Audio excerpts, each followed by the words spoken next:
Bien, on va démarrer. Alors, la paracha de cette semaine, c'est la paracha de Nitzavim, d'accord? Et ce qui est très beau, c'est que quand on étudie une Sikha, eh bien, ça nous oblige, à étudier le pasuk. Ça veut dire qu'on réalise même pas qu'il y a des psukim qui ont besoin d'être compris, qui ont besoin d'être expliqués. Alors, vous savez qu'il y a plusieurs versets dans la Torah qui font référence au mois d'Elul par allusion, parce que les Raché Tevot, c'est Aleph, Lamed, Vav, Lamed, n'est-ce pas? La semaine dernière, on avait parlé de Anil et Dodi et Dodini, et cette semaine, on va parler d'un verset qu'on a rarement étudié, de mon côté, je pense jamais, qui est Umal Hashem Elokecha et Levavecha ve et Levav Zaracha. Et quand vous regardez, et Levavecha, c'est Aleph Lamed, ve et Levav, c'est Aleph, c'est Vav Lamed, et donc ça fait Elul. D'accord? C'est quoi le verset? Le verset dit que Akadosh Baruch Hu, il circoncira ton cœur et le cœur de tes descendants. D'accord? Bon, on n'a pas encore étudié le contexte dans lequel ce verset vient, mais le rabbi, il va s'attarder sur le Targum, à savoir que le Targum, c'est la traduction en araméen, d'accord? Targum Onkelos, et le Targum, eh bien, il va traduire un petit peu différemment de ce qu'on aurait imaginé. À la place de traduire réellement mot à mot, eh bien, il va changer un petit peu la traduction des mots. Quasi, il va rajouter un mot au mot en hébreu. Dans la phrase en hébreu, il est écrit « Et Hachem circoncira ton cœur et le cœur de tes descendants ». Le Targum traduit « Veyaade Hachem et Lakar ». Veyaade, ça signifie certainement que Hachem circoncira, Hachem ton Dieu. Yat Tapshut Libera. Tapshut Libera, c'est pas ton cœur, mais c'est Tapshut Libera. C'est la sottise de ton cœur. Ça vient du mot tipesh, quelqu'un de sot, quelqu'un d'idiot. Donc l'idiotie de ton cœur. Quasi, il est en train de répondre à une question. Quelle est sa question? La question, c'est que on a un verset qui ressemble à celui-ci dans la parashat Ekev. Et le verset dans la parashat Ekev dit « Umaltem et orlat levafrem ». Umaltem, et vous circoncirez, et orlat levafrem. Ce qui fait blocage à votre cœur. Comme s'il y a quelque chose qui bloque, comme s'il y a une carapace qui bloque. Alors à ce moment-là, il faut enlever cette carapace. D'accord? Donc ce n'est pas le cœur qu'il faut circoncire, mais c'est cette carapace qui est autour du cœur, qui empêche le cœur de s'exprimer. C'est ça qu'il faut enlever. Or, dans notre verset, il n'est pas écrit « Umal Hashem Elokecha et orlat levavecha » « Ve'et orlat levav zaracha ». Dans notre verset ici, il n'y a pas écrit que Hachem circoncira la orla de ton cœur. Il y a écrit ton cœur. On dit, mais il a quoi mon cœur? Il est très bien mon cœur. Il n'a pas besoin d'être modifié. Donc, là-dessus, le Targum dit que c'est tapshut libar. Tapshut libar, c'est la sottise de ton cœur. Quasi comme s'il manquait un mot dans le verset et Onkelos le comble, en disant que c'est tapshut libera. D'accord? Donc, je le lis dans le texte. Ube pashtut. Kavanat atargum le salek, tmiha al-lashon hakatuv, que si on regarde, eh bien, il semblerait que le Targum, la traduction de Onkelos, vient enlever une question par rapport à ce verset, où il est écrit « Umal et levavecha et levav zaracha ». De l'Echéora, a priori, Inyan Umal, Shayak Tafka Orlat Halev. En général, si on parle de circoncire, ça veut dire de retirer. Donc, il faut qu'il y ait quelque chose à retirer. Donc, il semblerait qu'il manque un mot qui serait cette carapace, cette peau qui empêche le cœur de s'exprimer. Velo benegea le lève atzmo, mais on ne parle pas du cœur lui-même.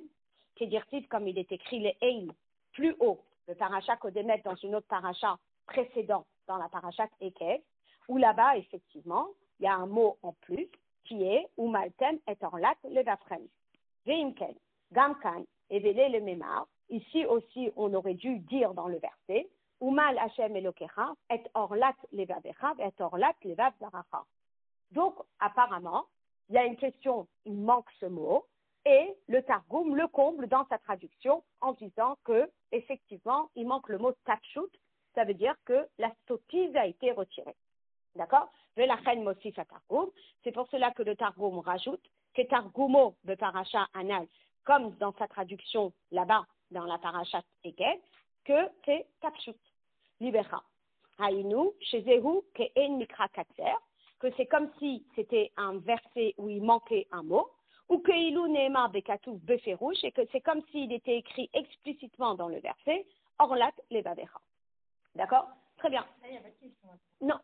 Pour l'instant, le rabbi, il voit que le Targum, il a rajouté un mot, et il s'imagine la question du Targum. Et il se dit que certainement la question du Targum, c'est qu'il manque un mot dans le verset. Et le mot, ça serait qu'est-ce que Hachem va-t-il retirer? Et il comble ce mot dans sa traduction. Hello, ça va? Mais la reine motif à Targum, et c'est pour cela que le Targum, il rajoute ce mot-là. C'est bon? Très bien. Maintenant, Sarech Lehavin, on a une question. C'est quoi la question? C'est que là, le rabbi, il a remarqué qu'il y avait, oui, un problème dans le verset. D'accord? Parce qu'on ne circoncit pas le cœur, mais cette carapace que le cœur s'est faite. D'accord? La question devrait être posée par qui? Par Rashi. Mais on ne la retrouve pas dans Rashi. Donc, comment se fait-il que Rashi ne reprend pas cette question? De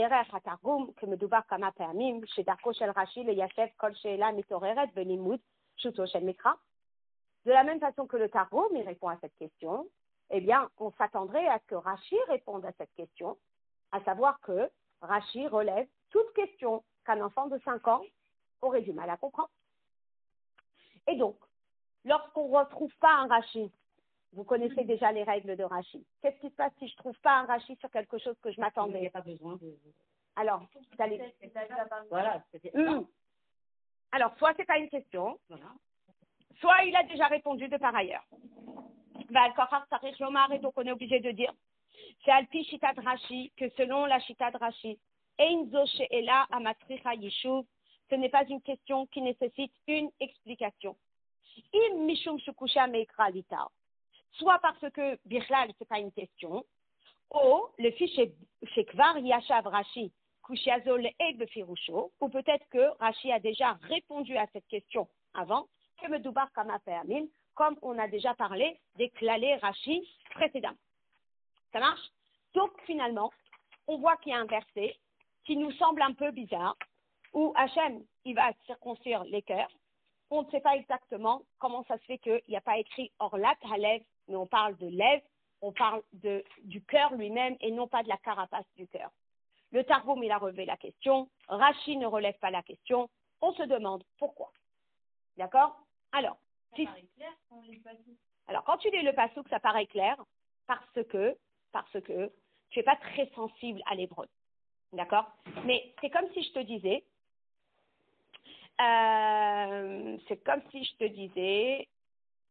que je t'emmène. Allez, donnez-moi un fruit qui n'a pas besoin d'être épluché. Non, une pomme a besoin d'être épluchée. Un abricot. Un abricot. Je prends je sais pas, on va dire une pomme déjà épluchée. D'accord? Je te dis, voilà la pomme déjà épluchée.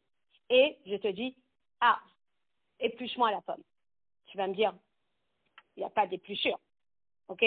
Donc, normalement, on circoncis lorsqu'il y a quelque chose en trop. Donc, c'est une peau en trop, c'est quelque chose en trop. Mais là, le cœur, tu ne vas pas le circoncire, tu ne vas pas retirer quelque chose au cœur s'il n'y a rien à retirer. Donc, normalement, il aurait dû avoir un terme, comme dans Parashat Eket. Normalement, le terme, c'est orla, c'est qu'il y a quelque chose en trop. Et cette chose en trop, tu le retires. Targum, il a dit, c'est tipshut, c'est la bêtise qui a emmené la personne à fauter, par exemple. D'accord? Voilà. Donc, Rashi, lui, il ne relève pas la question, alors que c'est une question. Et donc, le rabbi, il dit, attends. Dans quel contexte est-ce que ce verset a-t-il été dit? Et c'est très intéressant parce que on étudie Ritat et parfois on ne réalise pas ce qu'on est en train de lire. Alors aujourd'hui, dans la Sikha, on va étudier à fond le Chumash d'aujourd'hui et le Chumash de demain. D'accord? Regardez. On dit comme ça. La raison pour laquelle il n'est pas écrit Orlat Levavra, c'est en regardant dans le contexte des versets, tout va être clair. Les El Ketiv. Comment ça commence? De quoi parlent les versets? Alors, je vous explique un petit peu de quoi ça parle. Le contexte, c'est que le peuple juif a fauté. Et parce que le peuple juif faute, alors Akadosh Baruch Hu, il fait quoi? Il sévit. Étant donné qu'Akadosh Baruch Hu, il sévit, alors qu'est-ce que va faire le peuple juif? Allez, qui connaît la ronde des Shoftim? On va faire Tchouva. Et quand il y aura l'ultime Tchouva, qu'est-ce qu'il y aura? Il y aura Mashiach. Donc Akadosh Baruch Hu, il va faire Kibbutz Galuyot. Donc, tous les versets, à partir du Pasuk Aleph, de ce Pérec-là, l'Amed, qui est le Ritat de demain, eh bien, il nous explique ce qui se passe. Vehaya ki yavou alecha. Et voilà que quand toutes ces choses-là t'arriveront, donc faisant référence à toutes les clalotes, à toutes les punitions, Veshavtad Hashem Elokecha, alors tu vas avoir un réveil de Teshuvah, tu reviendras vers Hashem ton Dieu, Veshamata Bekolo, et tu vas lui obéir, Ata Uvanecha, toi et tes enfants, Vechol Levavecha de tout ton cœur, ou Vechol Nafshecha de toute ton âme. D'accord? Donc, ça, c'est les versets qui nous disent que lorsqu'on s'éloigne d'Akadosh Baruch Hu, automatiquement, c'est comme le petit enfant qui lâche la main de son parent. Et d'un coup, il y a un chien qui arrive. Et, hello! Coucou les filles. Allez-y, asseyez-vous. Ça va? Les journées non-stop.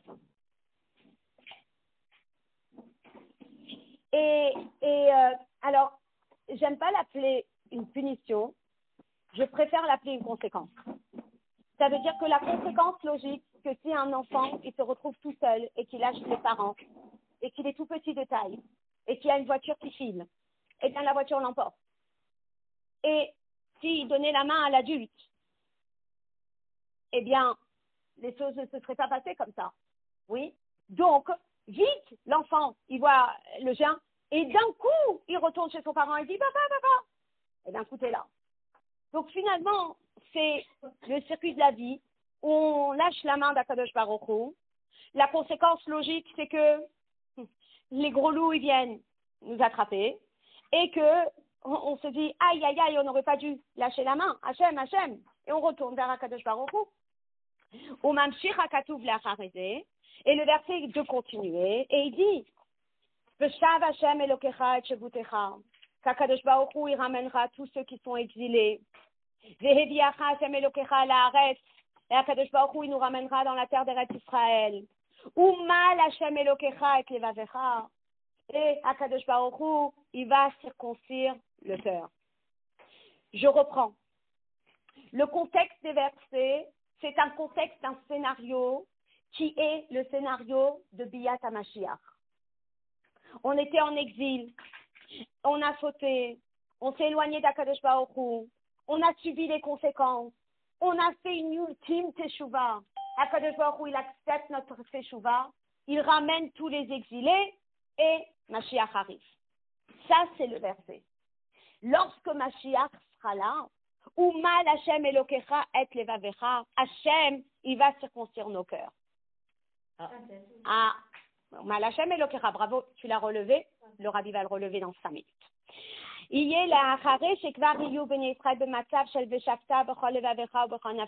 Ça veut dire que si vous avez suivi le scénario que je vous ai décrit, le peuple juif a déjà fait tchouva, puisqu'il a mérité Mashiach.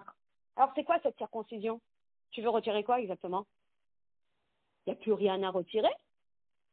puisqu'on a déjà fait tchouva. Donc, il n'y a rien de sale, il n'y a rien à nettoyer. Donc, il n'y a rien à nettoyer, qu'est-ce qu'Hachem va circoncire? C'est pour ça que le verset, il ne dit pas hors là. Parce qu'effectivement, il ne dit pas hors là. Ah, d'accord. Ça veut dire qu'il n'y a rien à nettoyer. Alors, c'est quoi ce verset? Qu'Akadosh Baruch Hu, il va circoncire, il va retirer quoi exactement? Oui, mais on y arrive. Il n'y a rien, mais pourquoi on retire? Alors, vous gardez tout ça. Les questions, elles arrivent. Veimken, en kol makom le faresh, chez Umal, hayinu orlat alef. Déjà, il n'y a pas lieu de dire que ici, la circoncision est en rapport avec quelque chose à retirer. Share Medoubar, à Béné Israël, Biotam Bematsav, Shel Veshafta, Bechol Evavecha ou Bechol Nashecha. Parce que le scénario qu'on a décrit, c'est un scénario où le peuple juif a déjà fait tchouva de tout son cœur et de toute son âme. Uchvar Betela Mehem Orlat Halez.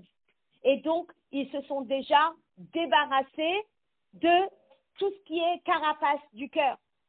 Au Kopirouche Rashi Beorlat Levafrem, ou comme Rashi l'a expliqué dans la parashat Ekev, c'est quoi Orla? Orla, il a expliqué Otem Halev, le cœur bouché, le Kisuyo, et il est entièrement, comme on dit, recouvert de plein de choses. Chez Halev Atum Mehavin, que le cœur, il n'arrivait plus à comprendre. Donc, ce nettoyage a déjà été fait. D'où je sais qu'il a été fait? Parce que les psukim, depuis le pasuk Aleph de ce fameux Perek Lamed, le décrivent qu'il y aura toutes ces conséquences qui vont nous arriver. On va faire teshuva de tout notre cœur, de toute notre âme. Akadosh Baruch Hu va nous ramener en Eretz Israël et va nous emmener Mashiach. Magnifique. Alors, qu'est-ce qu'il va faire comme travail de circoncision ici? Il n'y a rien à retirer. Donc, effectivement, comme il n'y a rien à retirer, il n'y a pas le mot là. Alors, dans ces cas-là, va nous rester la question, c'est quoi le Oumal? Qu'est-ce qui va circoncire? D'accord? Et donc, on est obligé de dire, chez Oumal Levaverha, que lorsqu'on nous dit qu'Akadosh Baruch Hu, il va circoncire notre cœur, le Kuban Lenyana Leyoter Bavodat Hashem, ça fait référence à quelque chose de bien plus important dans notre service de Dieu. Chez Benosaf à la Shlila de Leel, Heder, Atikshut, Hasaratotem Alev, que après cette étape où on a nettoyé tout ce qui n'était pas bon, qui empêchait d'être sensible à Avodat Hashem, à Torah, à Mitzvot, Tarich Liot, Inyan Riyuvi, c'est quelque chose de positif. Inyan Shel Asiya, Kehemshach HaKatuv, Umal, le Ahava et Hashem Elokecha. Akadosh Baruch Hu, il va faire quelque chose, donc c'est une certaine intervention qui va permettre de développer un amour pour Akadosh Baruch Hu. Et j'explique. Lorsque nous sommes en exil, il y a énormément, en Chassidut, on explique cette notion de Atum Alev. On appelle ça Timtum Alev Ve'amoach. Et en français, on va appeler ça boucher. Quelqu'un qui est bouché, c'est quelqu'un qui a du mal à comprendre. C'est bouché ou quoi? Et c'est quelqu'un qui est bouché au niveau du cœur. Ça veut dire que quoi? Ça veut dire qu'il n'a pas de ressenti. On lui dit, alors, tu veux faire Mutaï? Oh non, ça ne me dit rien. Tu veux faire ta fila? Ça ne me dit rien. Tu veux faire Ritat? Ça ne me dit rien. C'est zéro ressenti. Et finalement, on a l'impression qu'il y a cette carapace sur le cœur qui fait que la personne, elle ressent rien. Elle a zéro ressenti. Ah. Alors, dans Parashat Ekev, effectivement, on en a parlé de ça.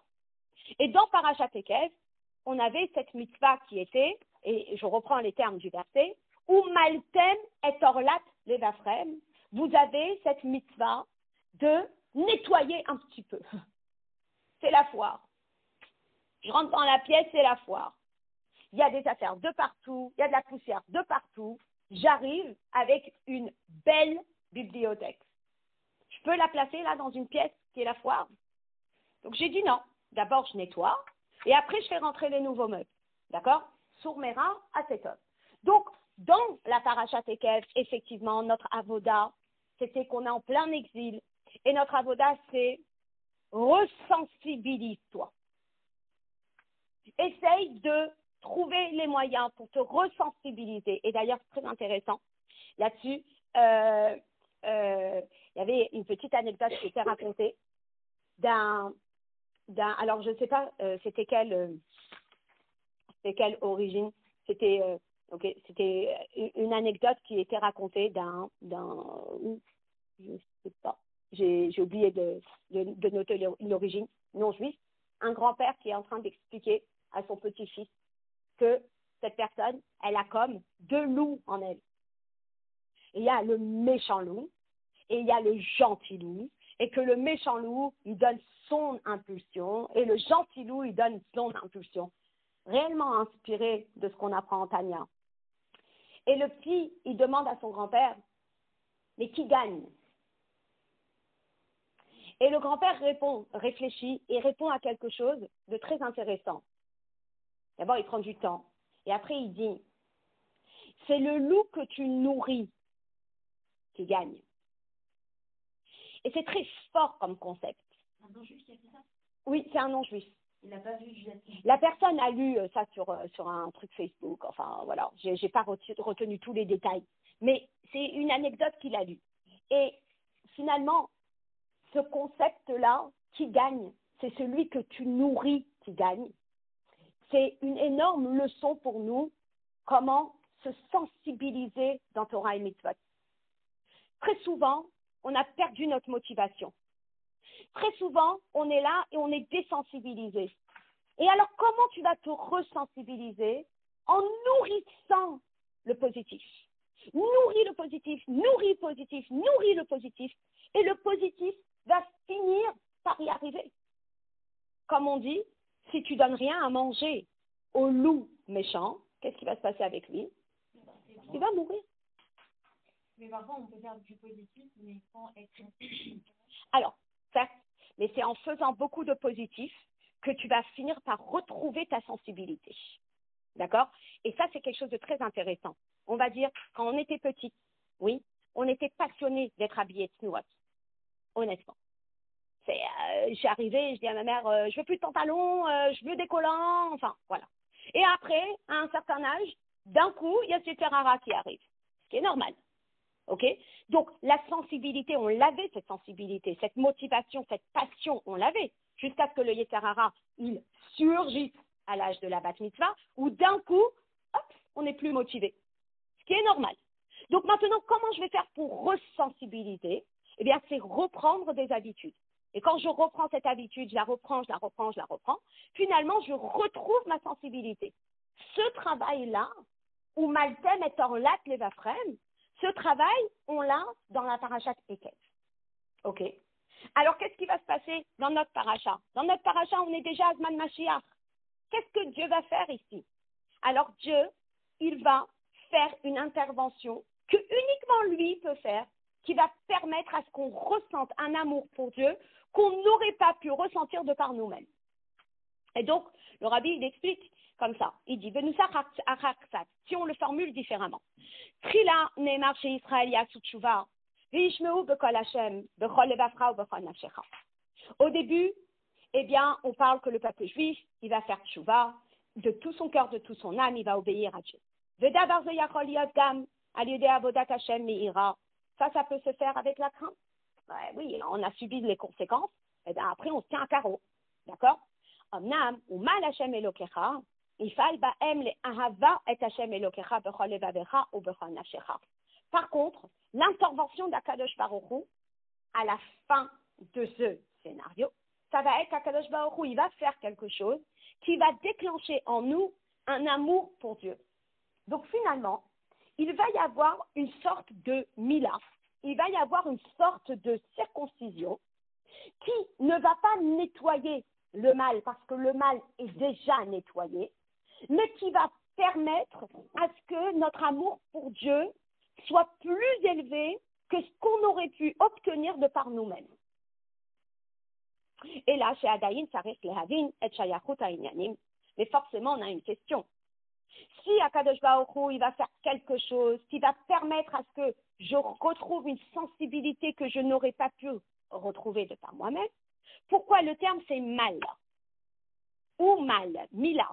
La mila, la définition, c'est circoncire, un terme en français qu'on ne connaît pas, qui est peula shed krita hasara, qui veut juste dire retirer quelque chose. Il n'y a rien à retirer. Donc pourquoi le terme mila s'il n'y a rien à retirer? Ou le peula à la lèvre, les ahava, et que finalement, ça va permettre à ce que ça déclenche l'amour de Dieu. Alors on essaye de comprendre qu'est-ce qui va se passer quand Mashiach va venir. La prochaine chose qu'on ne comprend pas, c'est que non seulement on ne comprend pas le terme Mila, et la deuxième chose, c'est que ce n'est pas nous qui allons faire quelque chose. Ce n'est pas l'homme qui va faire cette chose-là, mais c'est Akadosh Baruch Hu.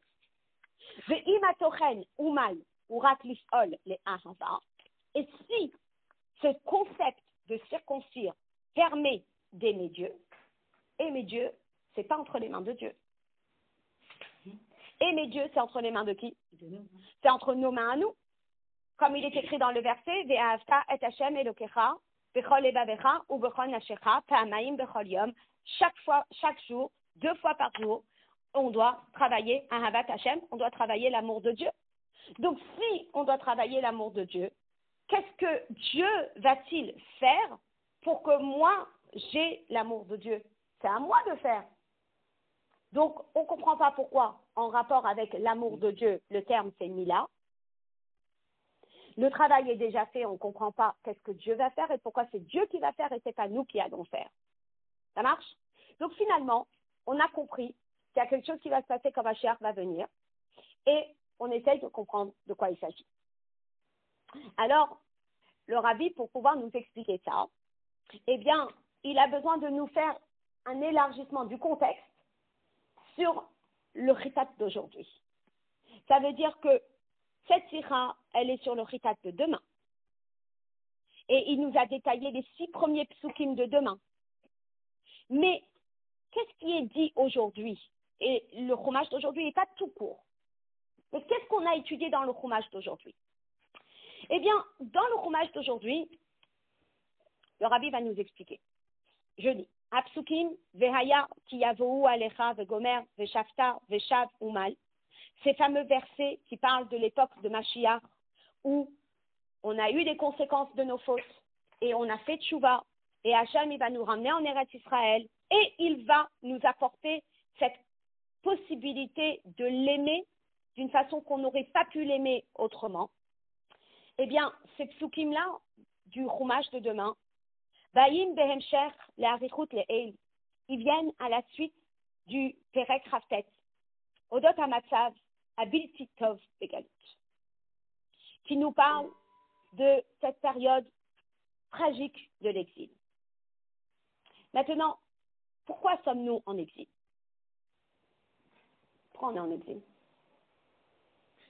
Plusieurs raisons. Les Mipne, Chataenu, Galinu, mais nous. C'est parce que nous avons fauté qu'on a été exilés de notre terre. Oui. Donc, dans les psukim d'aujourd'hui de Chitat, il y a écrit Haba Mechamat Asher Azvu et Brit Asher. On a été exilés parce qu'on a abandonné l'alliance de Dieu. Maintenant, ce qui est très intéressant, c'est que quand on dit à quelqu'un, mais pourquoi tu fais des bêtises?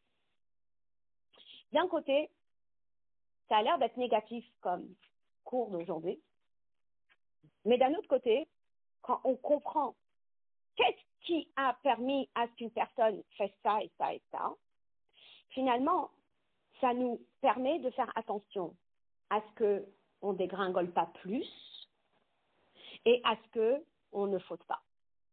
Ça veut dire qu'on n'a pas envie que l'histoire se répète. On n'a pas envie que cette histoire du galout, elle continue. Donc finalement, nous, on a envie de nous améliorer.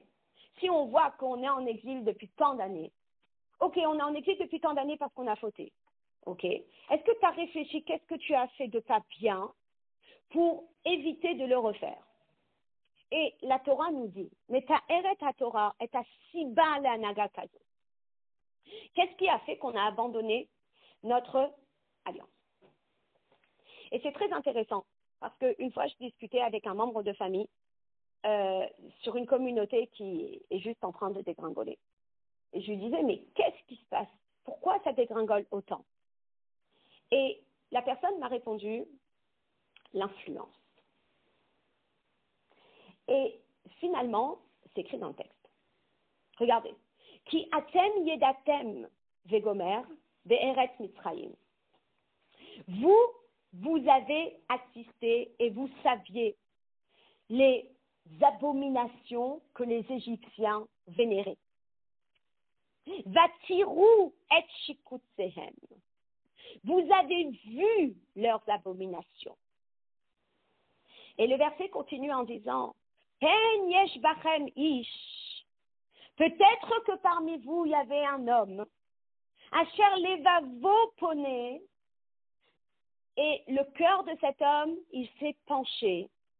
La avod est éloqué à goyim ahem pour servir le Dieu de ces nations-là.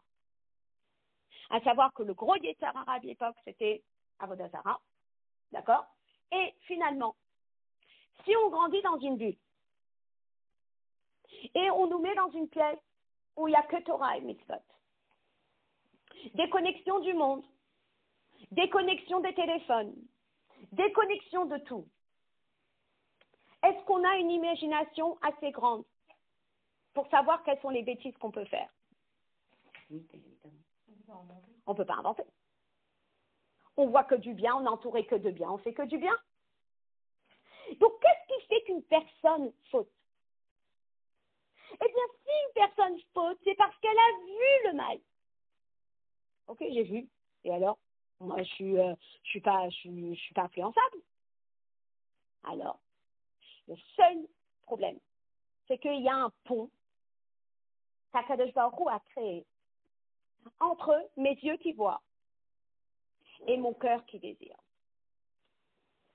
L'enfant, avant de voir le bonbon, ne voulait pas un bonbon. Il n'a jamais aspiré à un bonbon. Il n'a jamais rêvé de bonbon. Il n'en voulait pas de bonbon. Et la mère qui dit, ne lui montre pas, ne lui montre pas, ne lui montre pas. Plus je peux le garder sans bonbon, le mieux je me porte. Mais à partir du moment où, ha'ayin ro'a, à partir du moment où l'œil voit, il y a un pont communication qui est à lèvres romaines. Alors, on n'étudie pas beaucoup ce concept qu'on appellerait par Shmirat ha'enayim, de faire attention à ce qu'on regarde. Mais c'est intéressant de savoir l'impact de ce qu'on voit. Et ça serait intéressant de ressortir la lettre où le Fabringen, où le Rabbi parle de la gravité d'avoir une télévision. Et il y a une lettre qui est très, très, très longue, enfin, je ne sais pas si c'est une lettre ou une sikha sur la télévision. Et finalement, c'est le danger de ce qu'on voit. Et parfois, on se dit, mais nous, on est assez fort, ce qu'on voit. Mais non, les images qu'on a vues depuis tout petit, elles restent marquées dans notre cerveau. Et ça a un impact sur nous. Et vous allez me dire, non, moi je suis forte, ça n'a pas d'impact. Mais tu ne peux pas aller contre la nature qu'Akadosh Baruch Hu a instaurée. La nature qu'Akadosh Baruch Hu a instaurée, c'est Ayin Ro'a Halef Chomed. Il y a un pont qui envoie l'information. Ce que tu vois, tu finis par le désirer. Vous imaginez le danger? Donc finalement, on doit être beaucoup plus vigilant avec ce qu'on regarde, avec ce qu'on voit, avec ce qu'on enregistre, parce que l'effet secondaire, c'est quoi? Et la conséquence, c'est quoi? C'est Pen Yesh. Ici, le verset, le Rabbi, il n'a pas repris tous les termes, mais Pen Yesh Bachan Ish, Asher Levavo Poné. Peut-être qu'il y aurait un homme chez qui le cœur va détourner. Umouvan misé. Chez Oumal Hashem Elokecha et Levavecha. Quand il est écrit dans le verset que Hashem, il va intervenir. Chez Yitayem Leachar Ve'aviacha Hashem Elokecha La'aret Vegomer. Comme Mashiach va venir. Et qu'on sera tous retournés en Eretz Israël. Akadosh Baruch Hu, il va faire une intervention. Et quelle est l'intervention de Dieu? Tachlito levatel ou le salek et asiba les Yerida Rochanizo. Hachem, il va, comme on dit, retirer ce pont. Que ce qu'on va voir, on va le voir d'une certaine façon où on ne va plus désirer de faire du mal. Ça, c'est énorme. Hachem, il va retirer ce pont qui est celui qui me donne cette option de voir et de mal me comporter. Alors, effectivement, de par ailleurs, on a appris que quand Mashiach va venir, qu'est-ce qu'on nous dit? On nous dit qu'il n'y aura plus de mal. Oui, mais il y aura des choses sur terre. Mais on ne les regardera plus de la même façon.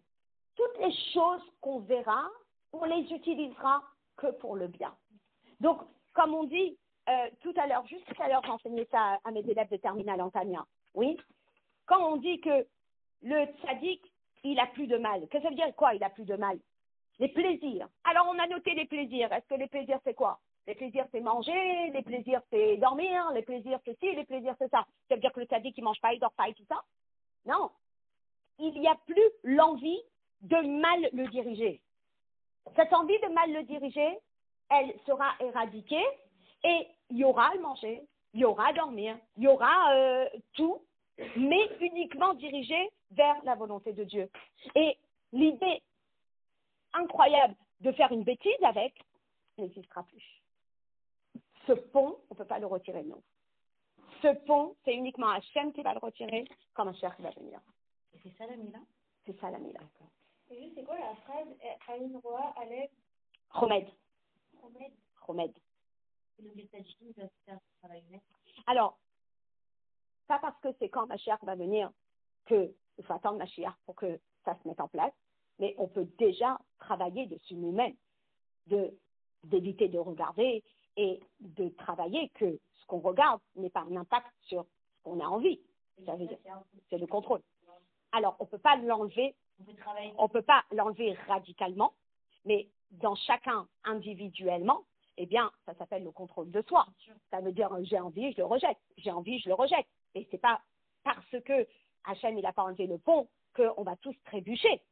Mais ne pas trébucher demande un effort. Pourquoi ne pas trébucher demande un effort? Parce qu'il y a le pont qui existe. Après, c'est à moi de décider de ne pas monter sur ce pont. Mais ce pont existe. Quand Mashiach va venir, Hachem va le retirer. Mais est-ce qu'il va le retirer aussi pour les tzadikim ou ils n'auront pas besoin de ça? Alors, le tzadik, il n'a plus d'envie. Les khatrila. Donc, comme... c'est pour toute personne qui n'est pas au niveau du tzadik. Oui. Le tzadik, ça peut lui arriver de voir des choses. Il ne regarde que le bien dans les choses. Donc voilà. Ça veut dire n'importe quelle chose matérielle, tout de suite, il le dirige vers le bien. D'accord? C'est ce qu'on appelle la paire de lunettes positives immédiate. Voilà. Donc, la Hazara va dire, les Metziudzo, chez les Vavo, chez la dame, mi-Israël, Poné, Me'achare, Hachem, Yeshbet, Sibot, Klabiot. Finalement, ce concept, pourquoi est-ce qu'une personne trébuche? Oui. Il y a deux raisons pourquoi une personne trébuche. Abaot, il débitouille peut-être à le shonot qu'on peut retrouver dans les deux termes, Orlat Alev et les Vavo, Poné. Alors, dans un premier temps, et je dirais que dans on va dire dans les choses telles qu'elles se passent dans le monde, eh bien, un enfant qui grandit dans un milieu de Kedusha et de Tahara, eh bien, il est pur. Son âme, elle est clean. Son âme, elle n'a pas cette carapace. Son âme, elle n'a pas ce timtum halev, ce otem, il n'y a pas. Oui. Donc, si l'enfant, il trébuche, on dit, mais d'où c'est venu? Alors, la première chose qui s'est passée chez cet enfant, ou chez cet adulte, c'est le petit bête. C'est quoi? Siba shechut hemenu. C'est une cause extérieure qui l'a emmené là où il est. C'est extérieur à son cœur. Belachon Rashi, comme Rashi le dit, dans la parashat Shelach, où on parle de tzitzit, Haïn ro'a vehalef chomet. Que l'œil y voit et le cœur désire. Chez eux ou au fin ayerida chez la Adam, que c'est exactement comme ça que ça se passe chez la personne. Odkodem chez Naase Shinouy, le Geuta bemetziut alev gufa, avant même que son cœur ne subisse les conséquences de son détournement, Beterem nolad bo inyan shet tipshut o otem, avant que son cœur devienne insensible, car chez Mitzad Atzmo, ein bo chemda lidvarim bilti rotsuyim, il est tout petit, il n'a pas envie de faire de bêtises. Un petit enfant, il est là, il va dire à sa mère, 5 ans, je veux manger dans la souka. Et sa mère qui dit, non mais tu n'as que 5 ans, c'est pas grave si tu manges à la maison ce soir. Et l'enfant qui dit, mais non, je veux manger dans la souka. Il a toute sa sensibilité au max du max du max. Il ne veut pas aller dormir et il veut tout faire comme tous les adultes. Et il est à fond. Et d'un coup, quand il grandit, il y a quoi? Il y a un aïn, il y a ce que son œil voit, ou molida chemda belibo. Et ça lui donne des idées. Et ça lui donne envie. Ça, c'est la première chose qui se passe. Et après, la deuxième chose, c'est le petit Aleph. Chisaron bemetziut Aleph atmo. Alors, son cœur commence à se désensibiliser. Donc, son cœur commence à se couvrir d'une carapace. Yeshna orlat Aleph. Il y a ce tifshut, il y a ce otem, il y a cette carapace qui se forme. Et donc, étant donné qu'il est désensibilisé, il est en train de nourrir le mauvais loup. Donc, comme il est en train de nourrir le mauvais loup, eh bien, il est en train de rentrer dans un engrenage du mal. Alors, ça, c'est l'enchaînement des choses, comment elles se passent. Maintenant, le nettoyage. Comment on commence par le nettoyer? Alors, le nettoyage, il commence par retire orlat Aleph. Retire cette désensibilisation. Il y a quelque chose. Je suis en train d'essayer de voir. C'est quoi le Aleph Alors, le Aleph, c'est qu'il est désensibilisé. Donc, ça l'a touché, ça a touché sa personne. Ça veut dire que l'influence extérieure a fini par toucher sa propre personne. D'accord? Voilà. Donc, maintenant, il veut réagir. Il veut nettoyer. Parashat Ekev, c'est la première étape. Nettoie-moi ce champ de bataille. OK? Une fois que tu as nettoyé ton champ de bataille en essayant de te ressensibiliser, alors après, l'influence extérieure, Akadosh Baruch Hu va s'occuper. La suite. D'accord? Et c'est ça, les termes du verset dans notre paracha.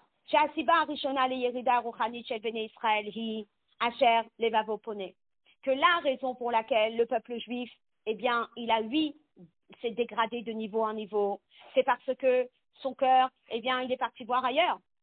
De la chanze moré à la chisaron, comme levavam et arel, et là, benetiyat, halev, levad, chez rola lavo, mitzatsiba, chez mibachut. Ça veut dire que ce terme-là, il vient nous expliquer que la personne, elle a juste été, ce qu'on appelle, elle a eu une inclinaison vers l'influence extérieure. Ok, ishtalshelut amatzav ameforeshet bikra. Et comme on a expliqué la conséquence claire des versets, qui atem yedatem et asher yashavnu be'eretz mitzrayim, vatir'u et shikutzehem, levavo pone, la'avod et eloke agoyim ahem, ve'ofen she'ayin ro'a ve'alef chomed. L'enchaînement des choses, tu as vu ce qui se passait en Égypte, tu as regardé, et comme tu as regardé, ça t'a donné envie, ça a sali ton âme. Maintenant, la première chose qu'il faut faire, c'est nettoyer. OK? Maintenant. Alpi anal mouvan, et donc on va comprendre. Er nofel alze lachon umal krita. Pourquoi le terme c'est umal? Le fiche apeoula shel umal il est hasir et haefshariyut de levavo pone. Qu'est-ce que Dieu va-t-il retirer? On a fait tchouva, on a nettoyé cette orlat halev, on a nettoyé ce timtum halev, on a nettoyé ce blocage, on a mis des stents. C'était bloqué, c'était tout bouché, on a mis des stents et on a permis à ce que tout circule mieux. Magnifique. Maintenant, Akadosh Baruch Hu, il va retirer cette possibilité de se détourner. Et donc, il faut retirer ce lien, ce pont entre ce que je vois et ce que je ressens.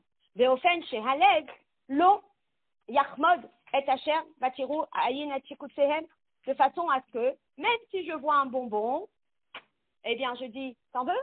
Non, ça me dit rien. Je vois ci, t'en veux? Ah non, ça me dit rien. Tu vois ça, t'en veux? Ah non, ça me dit rien. Ah ouais, t'es championne. Alors, vas-y.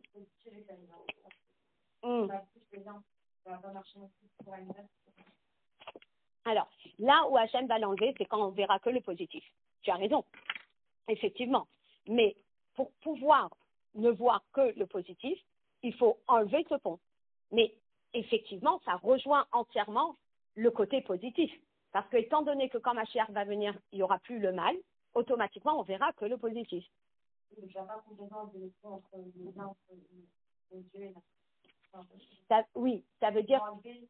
Pas dans le négatif, il y aura toujours un lien entre ce qu'on voit et ce qu'on ressent. Sinon, il n'y a plus le lien qui amène les sentiments.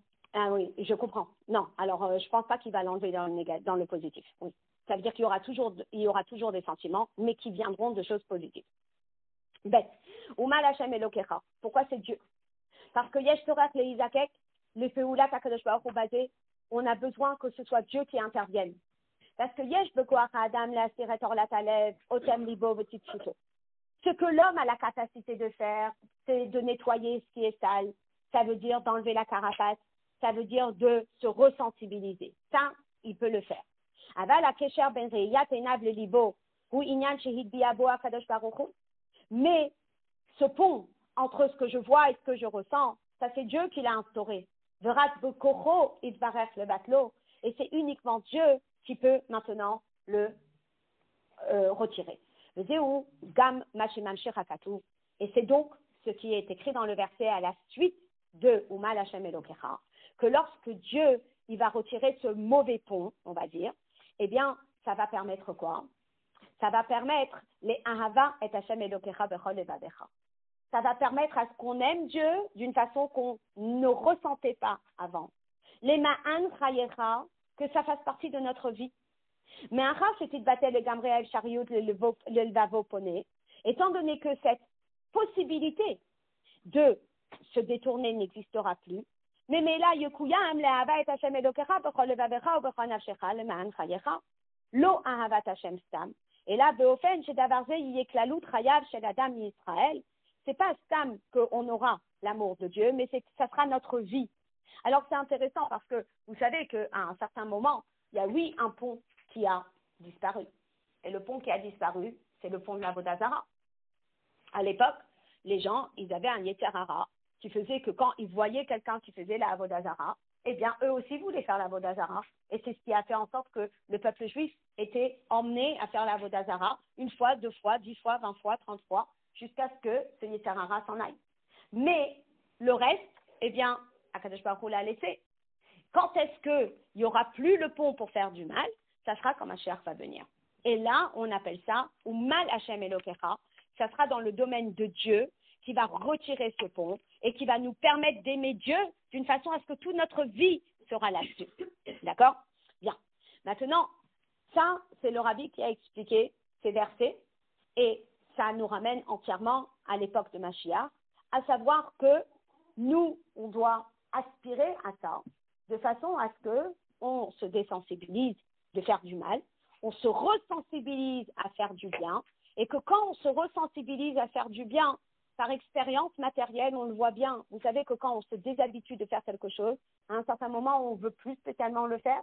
Donc, si vous avez, par exemple, je sais pas, quand j'étais petite, je mangeais de la pizza et j'adorais la pizza. Et puis, un beau jour, j'ai arrêté de manger la pizza. Et on me dit aujourd'hui, est-ce que tu veux de la pizza? Et je dis non, ça ne me dit rien. Parce que je me suis déshabituée d'en manger, ça ne me dit plus rien. Oui. Donc, on peut se désensibiliser de quelque chose. Et c'est le travail qu'on doit faire, même si Mashiach, c'est la prochaine étape. Mais, entre-temps, nous, on doit faire ce travail de, numéro 1, nettoyer ce qui ne va pas, et numéro 2, se désensibiliser un maximum pour se ressensibiliser uniquement pour des bonnes choses. On est en plein mois d'Elul, Parashat Nitzavim, élu à la fin du mois d'Elul, et le Rabbi, il va relier ça avec le mois d'Elul, surtout que ce verset, Umal Hashem Elokecha et levavcha et levav zaracha, c'est en rapport avec Elul. Alors maintenant, je vous pose une question. Le verset Ishrehu matanot laevionim, ça fait référence à quelle mitzvah? C'est d'accord. Lorsque je vous dis le verset Ashira la Hashem vayomru les morts, Elul, Ashira la Hashem vayomru les morts, ça fait référence à Ashira la Hashem vayomru les morts, ça fait référence à la Géoula. Oui. Ensuite, oui, c'est quand on dit la traversée de la mer Rouge, la sortie d'Égypte, etc. Ensuite, le verset, Ina le yado vesamti lechamakom, qui sont les villes de refuge, c'est la Torah. Oui. Maintenant, ce verset-là, Uma Hashem Elokecha et levavrav et levav zaracha. Après la sikha d'aujourd'hui, c'est quoi? Ben non, parce que Tchouva, c'était Parashat Ekev. On est déjà à l'époque de Mashiach. Uma Hashem Elokecha et levavrav et levav zaracha. Alors c'est Ahava. C'est un verset qui marque notre amour pour Dieu, qui sera au-delà de l'amour qu'on peut atteindre aujourd'hui. D'accord? Maintenant, le rabbi, il va nous ramener, eh bien, une sorte de machloket, parce que pas tout le monde est d'accord que c'est Ahava. Il va y avoir des maîtres qui vont dire que c'est plutôt Tchouva. Ou Mal Hashem Elokecha, à premier abord, quand on le lit, on a l'impression que c'est la Tchouva. Et, alors, on va voir. Alors, on va expliquer. Voilà, avec tout ce qu'on a vu, avec tout ce qu'on a vu, on a fait la distinction entre Parashat Ekev, qui était réellement la Tchouva, et ici, qui est réellement Zman Mashiach et Ahava. Mais pas tous les commentaires tiennent du même avis. Et donc là, le rabbi, il va faire le parallèle entre deux commentaires. D'accord? Donc, Na'inyan Ana Lole Nafkamina, Betochen Avoda Bizman, Shebo Korim Parashat Nitzavim, Chotem Chodesh Elul. Là, à partir de ce sujet-là, eh bien, on va voir la nuance entre les avis qui vont parler de cette avoda du mois d'Elul. D'accord? Alapasukumal vegomer et levavra et levav zaracha. Qu'est-ce qu'écrit le Baal HaTurim? Le Baal HaTurim, je vous pose juste une question. Est-ce que c'est un commentaire qui est pshat? Non. C'est un commentaire qui est quoi? Non. Il est remède, plein de gématriotes, etc. C'est remède, c'est des allusions. D'accord? Qu'est-ce que nous dit le Baal HaTurim? Chez Et Levavrav et Et Levav, Rosh Tevot Elul. Le Baal HaTurim, il nous dit qu'effectivement, Et Levavrav et Et Levav, c'est les Rosh Tevot Elul. Et il dit, les Chach, Nahagu, les Hashkim, les Hitpalel, Slichot, mais Rosh Chodesh Elul ve'elach. Et c'est pour cela que le mois d'Elul, on fait les Slichot. Donc, comme vous savez, chez les Sfarad, ça commence déjà Rosh Chodesh Elul. Et nous, on a commencé Motzei Shabbat. D'accord? Donc, on est en pleine période de Slichot. Donc, Slichot, ça vient du mot Slicha, qui est Tshuva. Donc, selon le Baal HaTurim, ce verset, Uman Hashem Elokecha, alors que selon Rashi, c'est Ahava, selon le Baal HaTurim, c'est quoi? C'est Tshuva.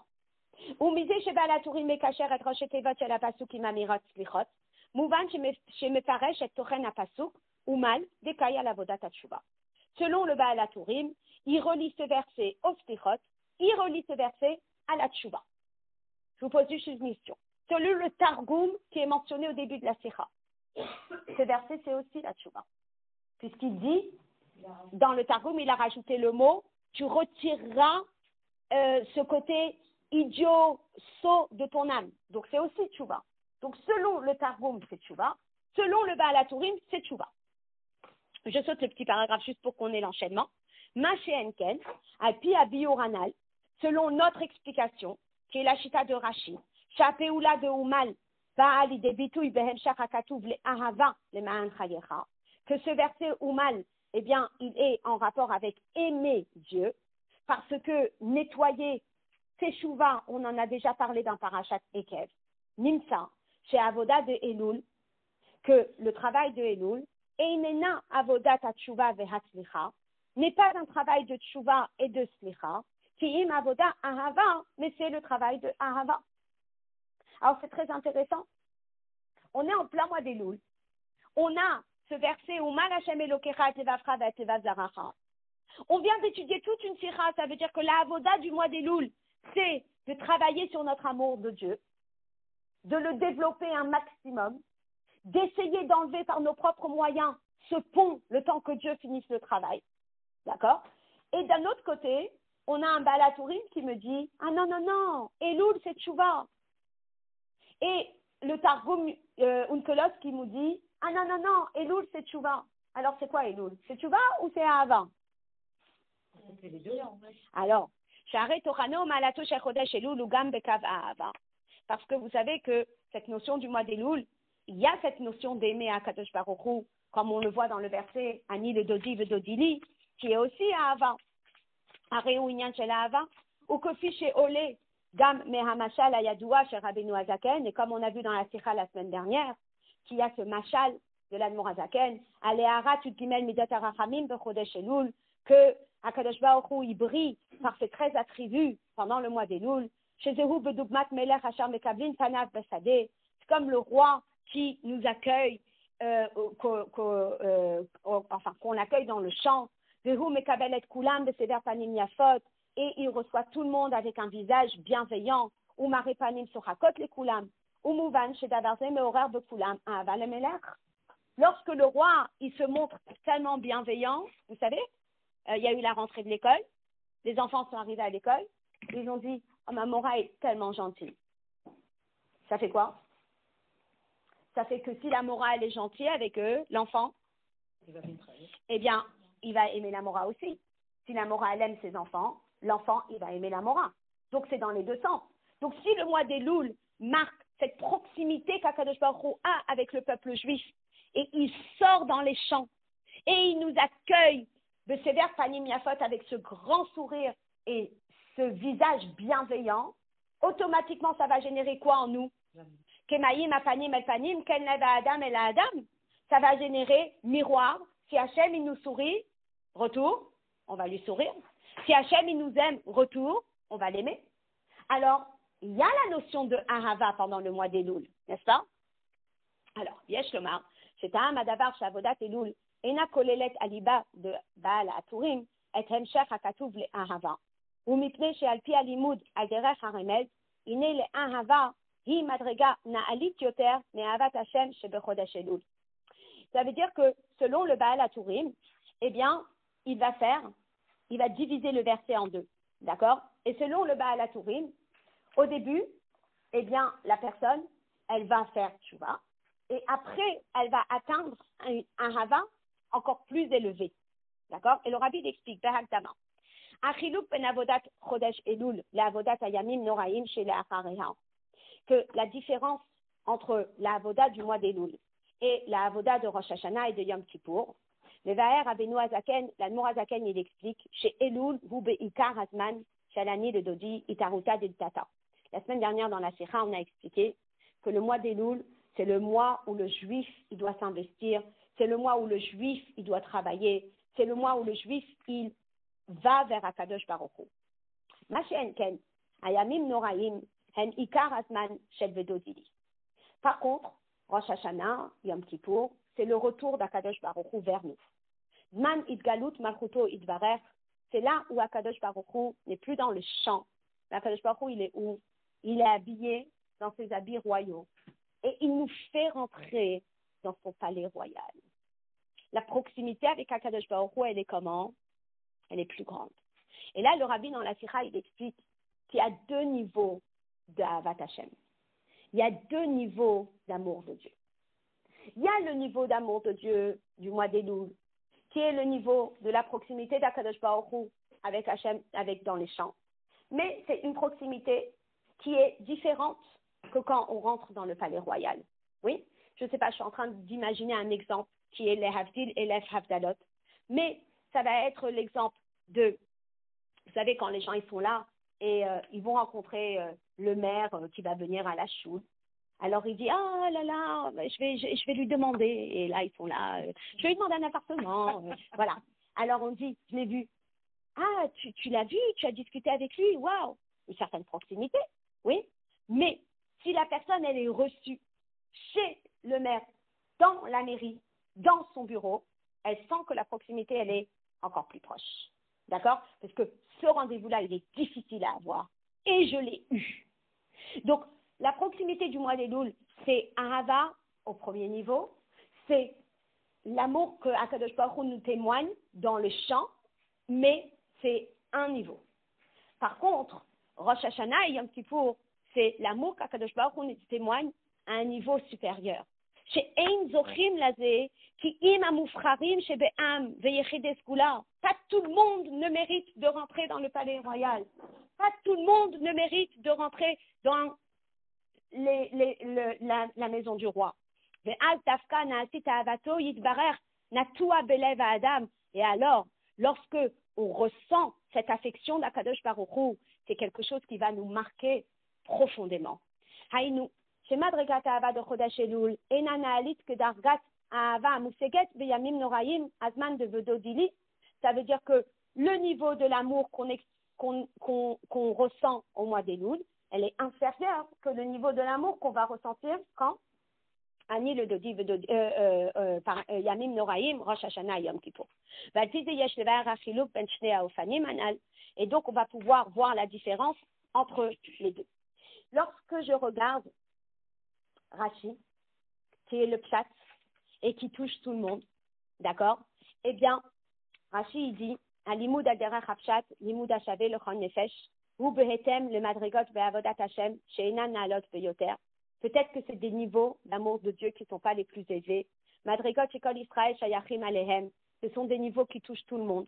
Ou be'inyanenu, et dans notre cas à nous, les ahava et Hashem elokecha, aimer Hashem ton Dieu. Be'olam hapshat, dans ce monde tout simple. Hi madriga be'ahava she'alehem shayachim kol Israël. C'est l'amour au niveau que tout le monde peut atteindre. Velachen hi chelek me'avodat Elul, ça fait partie du travail du mois d'Elul. Le fiche Zoï ahava shafilu animsa basade yachol lehasiga. C'est l'amour que même celui qui est dans le champ, il peut atteindre. Ça veut dire que Rashi, il nous dit que Elul, c'est le travail de ahava et c'est ahava que tout le monde peut atteindre. D'accord? Il se met à la place de chaque juif. Et chaque juif, il peut l'atteindre. Par contre, le Baal HaTurim, qui est le maître qui développe le remède. Donc, Madrigot Naalot Yoter Belimud Torah, ce sont des niveaux plus élevés dans l'étude de la Torah, dans l'Avodat Hashem. Les Ahava et Hashem Elokecha. Hi Madriga Nalit Yoter Be'ahava. Certes, il met Ahava à un niveau plus élevé. Habarak Lachare Avoda de Elul, où il parle de Ahava après le travail du mois d'Elul. Parce que selon le Baal HaTurim, la première partie du verset où Mal Hashem Elokecha, c'est Tshuva, et que c'est uniquement la deuxième partie du verset où on a Ahava, et cette Ahava fait référence à Rosh Hashanah et Yom Kippour. C'est un niveau plus élevé, d'accord? Mais ce n'est pas l'avis que le Rabbi retient. Quel est l'avis que le Rabbi retient? L'avis que le Rabbi retient, c'est l'avis du Rashi. Le Rabbi, il a ici développé toute une sira de Rashi pour relever l'amour qu'Akadosh Baruch Hu a pour tout juif. Tout le monde, comme on dit, Shavé Lechon Nefesh.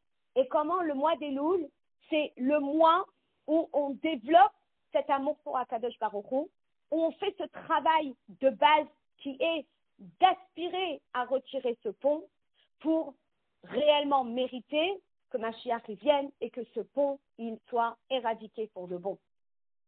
Voilà. Après, il termine juste, selon le Baal HaTurim, c'est d'abord la Tshuva, Chodesh Elul, Yamim Noraim, et la deuxième partie du verset, c'est Le'ava et Hashem Elokecha, Bechol Levavecha, ou Bechol Nafshecha, Le'ma'an Chayecha. Voilà. Donc, toute la Sikha, le Rabbi parle de cette notion que ce verset, eh bien, il fait référence à un Hava, et après, il explique la différence avec le Baal HaTurim. Voilà. Donc, on prie pour Shana Tova Umetuba, une très très bonne année pour tous. Je vais regarder c'est quoi la Sikha pour la semaine prochaine. Si je vois qu'elle n'est pas trop difficile et que je peux faire un petit audio dimanche soir, on le fera. Et sinon, ça risque d'être, je ne sais pas comment on va organiser ça parce qu'on a quand même Rosh Hashanah, Yom Kippour, Sukkot, Simchat Torah. On a quand même 4 mardis où on ne pourra pas étudier en présentiel. Donc, Yom Kippour, c'est mercredi soir. Donc, mardi soir, avant Yom Kippour, en général, on est au Kaparot, etc. Donc, je vais essayer de voir si j'arrive à faire au téléphone un dimanche ou un lundi, selon la facilité de la Sikha. Okay. Voilà. À bientôt. Oui, à bientôt.